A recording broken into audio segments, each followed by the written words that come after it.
வணக்க மக்களே, இது நாள் வரைக்கும் நம்ம சேனல் எடுத்து பார்த்தீங்கன்னா மறந்த நல்ல படங்கள், அதில் இருக்க ஐடியாலஜிஸ், அதை பற்றி தான் நிறைய பேசியிருப்போம். ஆனால் இன்னைக்கு இந்த வீடியோ மூலிமா அந்த ஸ்ட்ரீக்கை நம்ம உடைக்க போகிறோம். காரணம் சந்தீப் ரெட்டி வாங்காவோடைய அனிமல்.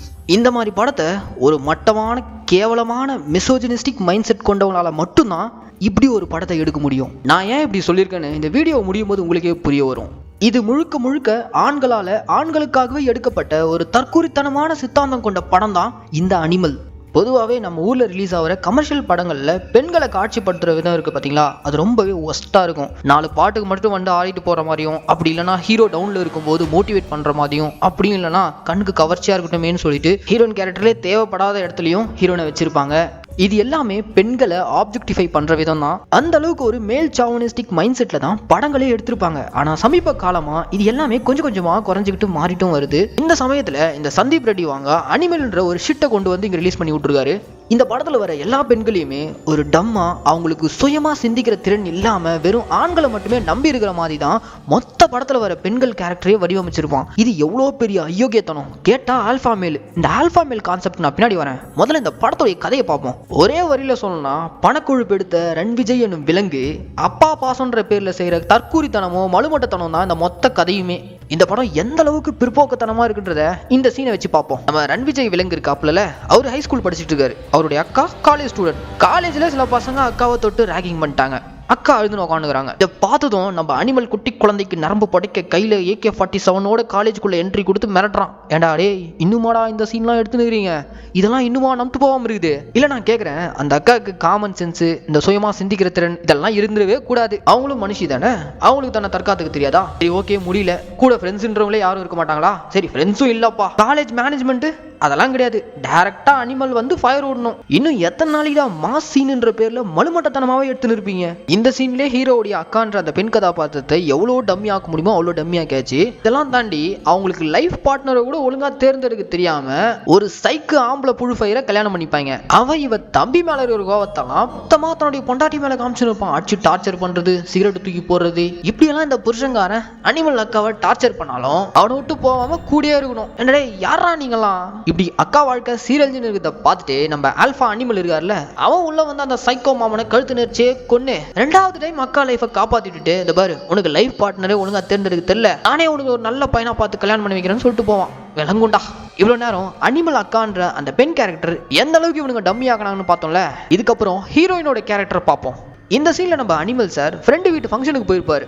அங்க இவன் ஸ்கூல் கிரஷுக்கு என்கேஜ்மெண்ட் ஆன பொண்ணை கூப்பிட்டு, உன் பெல்விஸ் பெருசா இருக்கு, நிறைய குழந்தைங்களை பெத்துக்கலாம் வான்னு கூப்பிடுவான். இப்படி இவன் சொன்னதை கேட்டதுமே ஒன்று அந்த பொண்ணு இரிட்டேட் ஆகி காரி துப்பிட்டு போயிருக்கும், இல்லைனா செப்பல்ஸ்ல 2 போடு போட்டு அமைச்சிருக்கணும். ஆனா அந்த சீன்லாம் இந்த சந்தீப் ரெட்டி வாங்க படத்துல நம்ம எதிர்பார்க்கவே கூடாது. ஏன்னா இவர் படத்துல வரக்கூடிய ஹீரோயின்ஸ் எல்லாம் இதை அப்படியே நின்று ரசிச்சு கேட்டுட்டு இருப்பாங்க. அதுக்கப்புறம் நம்ம அனிமல் சார் அந்த பொண்ணு காலை பிடிச்சி ஆல்பா மேல் கான்செப்ட் எல்லாம் சொல்லி கரெக்ட் பண்ணிடுவாரு. முதல்ல இந்த ஆல்பான்ற கான்செப்ட்ல ஆண் பெண் பேதமே கிடையாது. இந்த கான்செப்ட் மிருகங்கள்ல இருந்து மனுஷங்க வரைக்கும் இருக்கு.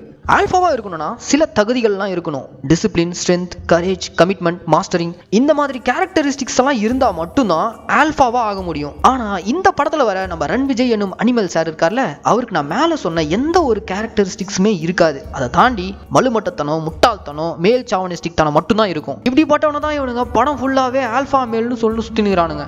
அடுத்து இவன் ஹீரோனை பார்த்து பெல்விஸ் பெருசா இருக்குதுன்னு சொன்னால, அதுக்கு ஏத்த மாதிரி 2 குழந்தைங்களை பெத்து நம்ம அனிமல் சார் பல வருஷம் கழிச்சு ரிட்டர்ன் வீடு திரும்பிருக்காரு. இப்படி வீடு திரும்பின இவன் அப்பா பாசன்ற பேர்ல பண்ண அட்டுடையத்தனம் இருக்கே, ஒன்னொன்னா உங்களுக்கு சொல்றேன். Scene 1, innerwear. நம்ம அனிமல் சார் எவ்வளவு பெரிய பணப்புழு டேஷ்னு இந்த சீன்ல தெரியும். இவன் அண்டர்வேரை ஒழுங்கா துவைக்கல, அதனால இவனுக்கு ரேஷஸ் வந்துருச்சுன்னு சொல்லிட்டு இவன் வீட்டுல வேலை செய்யற எல்லாரையுமே கடிச்சு கொதறிட்டு இருப்பான். அப்ப அந்த இடத்துல ஹீரோயின் வந்து சொல்ற விஷயத்த பாருங்களேன்.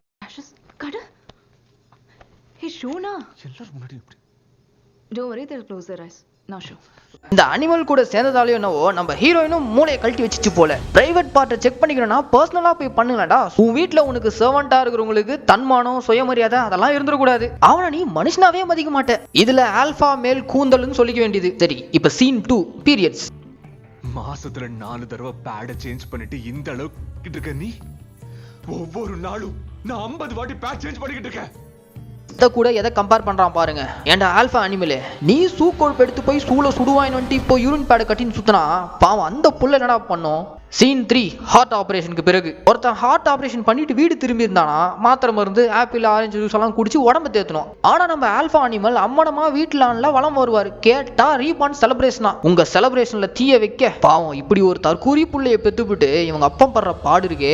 ஆல்ரெடி 2 குண்டு பாஞ்ச நிலைமையில இருக்க மனுஷன் துண்டு எடுத்துன்னு வந்து போதுப்பா போஸ் கொடுத்ததெல்லாம் போதுன்னு துண்டை கட்டி கூட்டணும் வாப்புல. அப்படியே அந்த ஆல்பா அனிமலை கூட்டு போய் ஏதாவது மென்டல் அசைன்மெண்ட் சேர்த்து விட்டுருங்க. இப்படி ஒரு புள்ளைய பெத்ததுக்கு இந்த அப்பங்காரன் இன்னும் என்னென்னலாம் பார்க்க போறானோ தெரியல. சரிங்க, இவ்வளவு நேரம் பார்த்த ஹீரோ அனிமல் மட்டும்தான் இந்த படத்துல மனநலம் குன்றியவன் நினைச்சா படத்தோட வில்லன் இருக்கான் பாருங்க, இவனுக்கு மேல இருக்கிறான். அவன் இவனுடைய பெரியப்பா புள்ள தானே, அதே ரத்தம் அப்படிதான் இருக்கும். பங்காளி சண்டை பிரிஞ்சு போய் ஃபாரின்ல செட்டில் ஆயாச்சு. இன்னமும் பழைய பகை பெரிய படம் போட்டு தள்ளி ஆகணும்னு சுத்தினுங்கிற வில்லன் அவங்க ஊர் விட்டு போனதும் டோட்டலா முஸ்லீம் மதத்துக்கு மாறிட்டு இருக்காங்க. மத மாற்றம் தப்பில்லை. ஆனா இந்த சந்தீப் ரெட்டி வாங்க என்ன பண்ணிருக்கானா, இந்த வில்லன் கொடூரமானவன் காட்டணுன்றதுக்காகவே வில்லன் ஆல்ரெடி 2 கல்யாணம் பண்ணிட்டு இருப்பான். ஃப்ரெஷ்ஷா 3வது கல்யாணம் போய்கிட்டு இருக்கு. அந்த கல்யாணத்தன்னைக்கே பட்ட பகல்ல எல்லார் முன்னாடியும் மேட்டர் பண்ணுவான். இப்படி ஒரு கேடு கட்டவனை காட்டுற எதுக்குப்பா இவனை மதம் மாத்தன?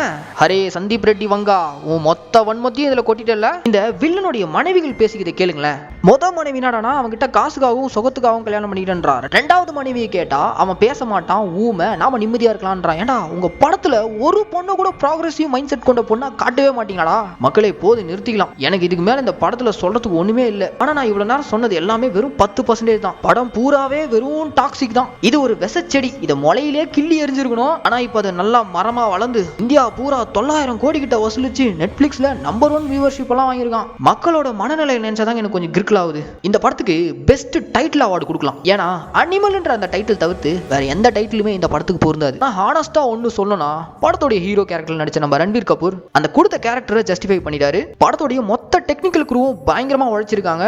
மியூசிக்ஸ் எல்லாமே டாப் நாட்ச்ல இருக்கும். இப்படி வெறும் சினிமா ஆஸ்பெக்ட்ல பார்த்தா என்டர்டெயின் பண்ணும், ஆனா டோட்டலா மக்களை மிஸ்லீட் பண்ணும். இந்த படத்தோட ஐடியாலஜிஸ் குப்பைக்கு சமம். இந்த படத்தோட இயக்குனர் சந்தீப் ரெட்டி வாங்க இருக்கார்ல, அவர் ஏதாவது ஒரு நல்ல சைக்காட்டிஸ்டா பார்த்து செக் பண்ணிக்கிறது அவருக்கும் நல்லது, சொசைட்டிக்கும் நல்லது.